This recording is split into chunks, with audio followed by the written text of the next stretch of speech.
For the very first time, one of the top bosses at the IRS today sat in front of Congress to answer questions about Obamacare, tax penalties, and the IRS's targeting of conservative groups. As important as all that is, one top Democrat made news when he mocked the hearing with an attempt at a comedy routine comparing the whole thing to the Salem witch trials. Watch. Have you been consorting with the devil? Not to my knowledge, sir. Are reports that you can fly accurate? Greatly exaggerated, sir. Have you been involved in any way in trying to pervert our youth in Salem or anywhere else? I certainly hope not, sir. Isn't that funny? Joining us now for the first time as a Fox News contributor, congratulations, Dr. Ben Carson. Great to see you, sir.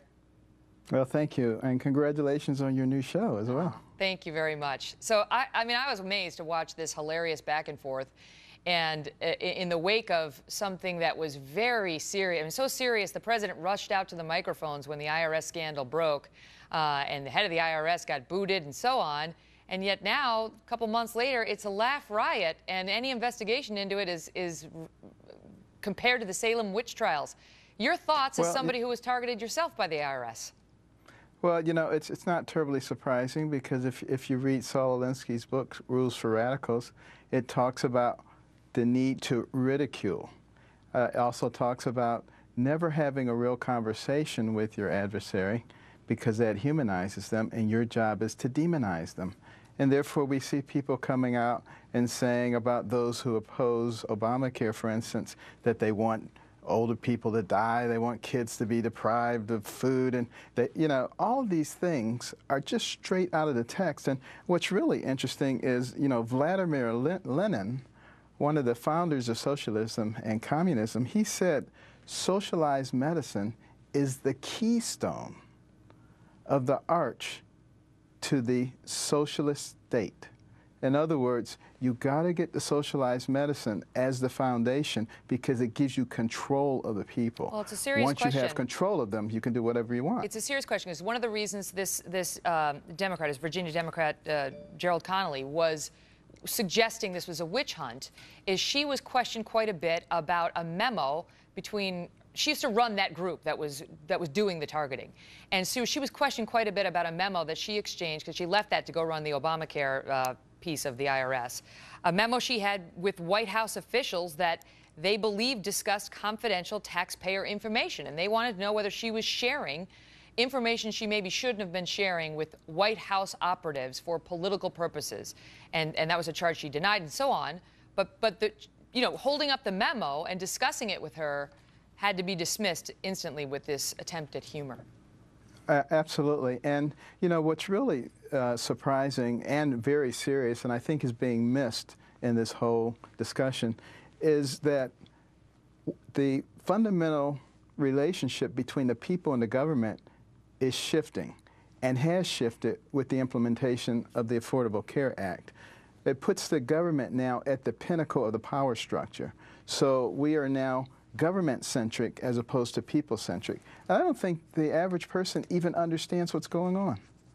This is very, very serious. She was asked about, you know, why should the American people trust you? Why should they trust the IRS, you know, in the wake of everything we've seen? And she tried to assure Congress today that there are firewalls now that have been put up.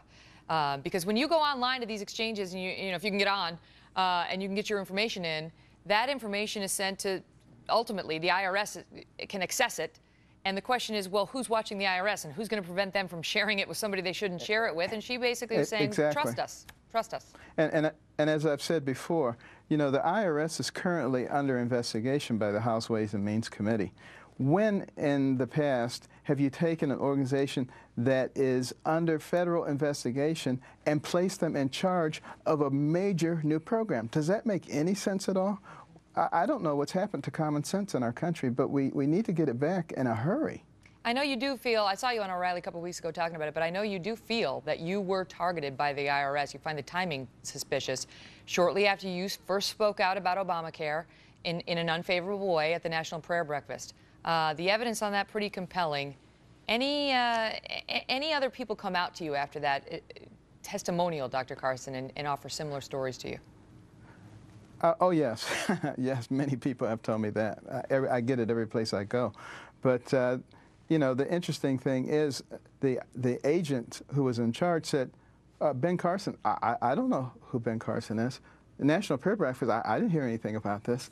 So, you know, what I'm saying is, even if it was accidental, are they so incompetent that they have no idea who they're investigating, in which case they need to go find another job? And if they are targeting people, that needs to be investigated, exposed, and corrected before they're placed in charge of something so important as 1/6 of our economy. Yeah. I mean, I remember the people crying at that, the conservative groups and Tea Party groups crying before members of Congress about the pain and suffering they went through as the IRS probed into their lives and their personal lives and their families and so on. And just to see them yucking it up as questions are asked of the IRS official today, the optics are not so good. And we see the House being demonized for exercising doing what they're supposed to do. Yeah. We have a divided government so you can check excesses. Dr. Carson, welcome aboard. Thank you. So nice to be with you. All right, see you soon.